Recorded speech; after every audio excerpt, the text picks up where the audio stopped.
ब्रह्मांड बुला रहा है, सितारों, ग्रहों और आकाशगंगाओं का एक विशाल कैनवास।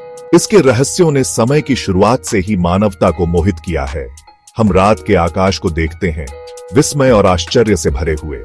इस भव्य ब्रह्मांडीय ताने बाने में अपने स्थान को समझने की इच्छा हमारे भीतर जलती है। भारत के प्राचीन ऋषियों ने गहन ध्यान के माध्यम से ब्रह्मांड के बारे में गहरे सत्यों का अनावरण किया।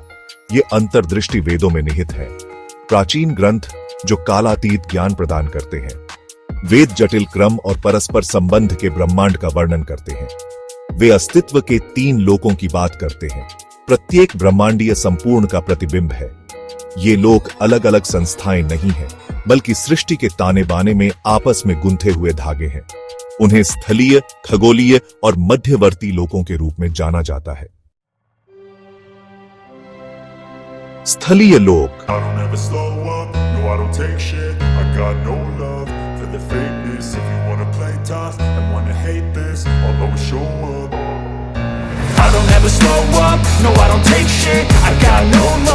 for the fakeness. If you wanna play tough and wanna hate this, I'll always show up and make a statement. I don't ever slow up, no I don't take shit. I got no love for the fakeness. If you wanna play tough and wanna hate this, I'll always show up and make a statement. Everything I do so instinctive and so passionate. Every word I move so descriptive like an adjective. I got a vendetta against people who patented being negative when you should be getting after it.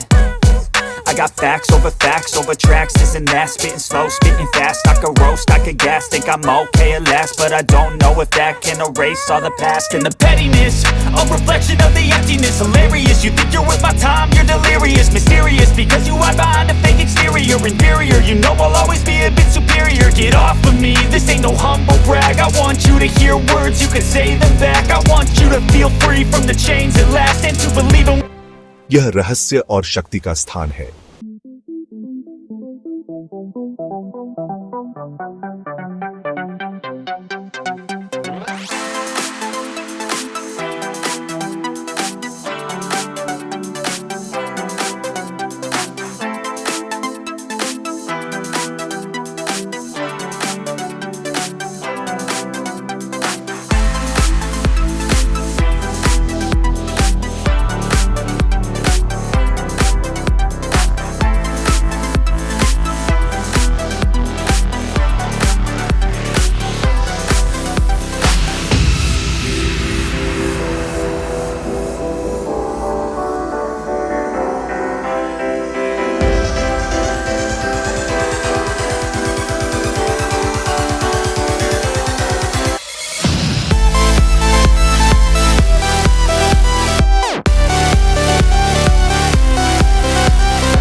ध्वनि के माध्यम से ही दिव्य भौतिक दुनिया में प्रकट होता है।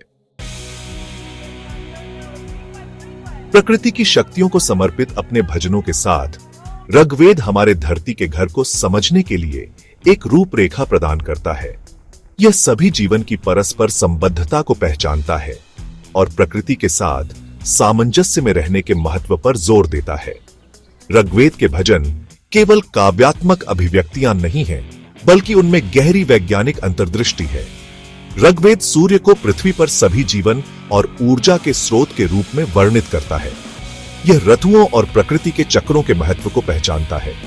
ऋग्वेद में पौधों और जानवरों को समर्पित भजन भी है, जो जीवन के जाल में उनके महत्व को दर्शाते हैं। प्राचीन ऋषि समझते थे कि हमारा कल्याण हमारे ग्रह के स्वास्थ्य से अटूट रूप से जुड़ा हुआ है। कृषि, चिकित्सा और खगोल विज्ञान पर ऋग्वेद की शिक्षाएं अपने समय के लिए उन्नत थीं। ऋषि स्थायी कृषि पद्धतियों, पौधों के औषधीय गुणों और खगोलीय पिंडों की गति के महत्व को समझते थे। उनका ज्ञान गहन अवलोकन और प्राकृतिक नियमों की गहरी समझ पर आधारित था। भाग 5, ब्रह्मांडीय नृत्य, यजुर्वेद का क्षेत्र। यजुर्वेद हमें भौतिक क्षेत्र से परे ऊर्जा और परिवर्तन के क्षेत्र में ले जाता है।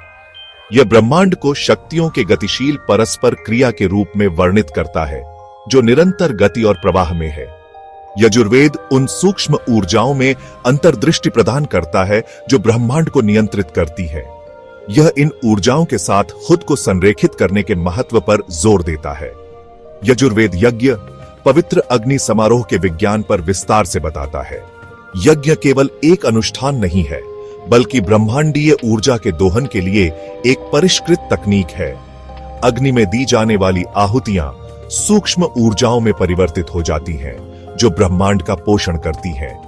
यजुर्वेद सिखाता है कि यज्ञ के माध्यम से हम सृजन और विनाश के ब्रह्मांडीय नृत्य में भाग ले सकते हैं। यह वेद उद्देश्य और अर्थपूर्ण जीवन जीने के महत्व पर जोर देता है। यह सिखाता है कि हमारे कार्यों के परिणाम होते हैं, न केवल इस जीवन में बल्कि बाद के जीवन में भी। यजुर्वेद हमें एक सामंजस्यपूर्ण और संतुलित अस्तित्व बनाने के लिए धर्म, हमारे ब्रह्मांडीय कर्तव्य के अनुसार जीने के लिए प्रोत्साहित करता है। भाग 6 खगोलीय सिम्फनी, सामवेद का सामंजस्य। सामवेद हमें ब्रह्मांड को एक भव्य सिम्फनी के रूप में अनुभव करने के लिए आमंत्रित करता है। यह ध्वनि की शक्ति और चेतना को ऊपर उठाने की उसकी क्षमता को प्रकट करता है।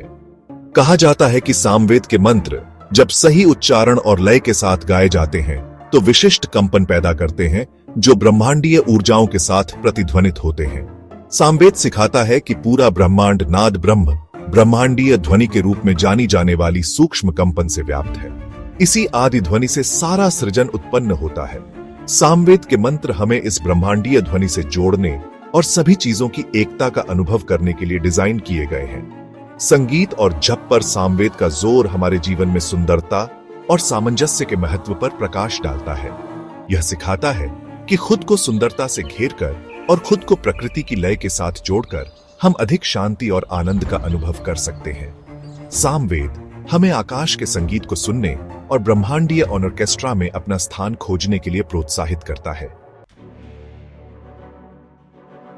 भाग 7 प्राचीन ज्ञान, आधुनिक प्रतिध्वनि। प्राचीन वैदिक ज्ञान हालांकि एक अलग भाषा और सांस्कृतिक संदर्भ में व्यक्त किया गया है, आधुनिक वैज्ञानिक खोजों के साथ प्रतिध्वनित होता है। आधुनिक भौतिकी ब्रह्मांड को ऊर्जा के एक परस्पर जुड़े हुए जाल के रूप में समझने लगी है, ठीक उसी तरह जैसे वैदिक ऋषियों ने हजारों साल पहले वर्णन किया था। क्वांटम उलझाव की खोज, जहां विशाल दूरी से अलग हुए कण तुरंत एक दूसरे को प्रभावित कर सकते हैं, वैदिक अवधारणा की प्रतिध्वनि करता है।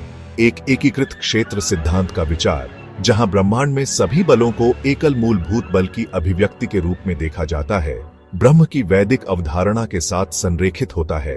परम वास्तविकता। इसके अलावा ध्वनि की शक्ति की वैदिक समझ को आधुनिक विज्ञान में प्रतिध्वनि मिलती है। साइमैटिक्स तरंग घटना का अध्ययन ध्वनि की शक्ति को रूप बनाने और पदार्थ को प्रभावित करने के लिए प्रदर्शित करता है। ध्वनि तरंगों द्वारा बनाए गए जटिल ज्यामितीय पैटर्न ध्वनि की रचनात्मक क्षमता की एक झलक पेश करते हैं। भाग 8 भीतर का ब्रह्मांडीय नृत्य। वेदों में वर्णित अस्तित्व के 3 लोक केवल बाहरी वास्तविकताएं नहीं हैं, बल्कि हम में से प्रत्येक के भीतर भी मौजूद हैं। हमारा भौतिक शरीर स्थलीय लोक से, हमारा मन मध्यवर्ती लोक से और हमारी आत्मा खगोलीय लोक से मेल खाती है।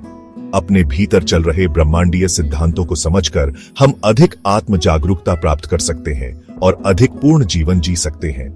जिस प्रकार स्थलीय लोक प्रकृति के नियमों द्वारा शासित होता है, उसी प्रकार हमारे भौतिक शरीर जीव विज्ञान और भौतिकी के नियमों के अधीन होते हैं।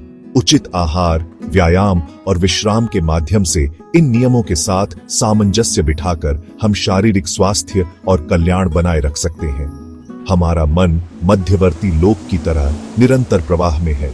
विचार और भावनाएं समुद्र में लहरों की तरह उठती और गिरती हैं।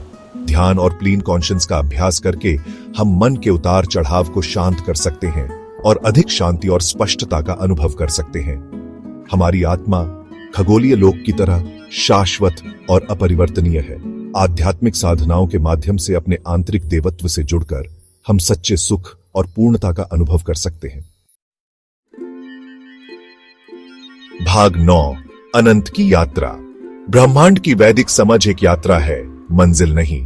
यह हमें आंतरिक और बाहरी दुनिया के आजीवन अन्वेषण को शुरू करने के लिए आमंत्रित करता है।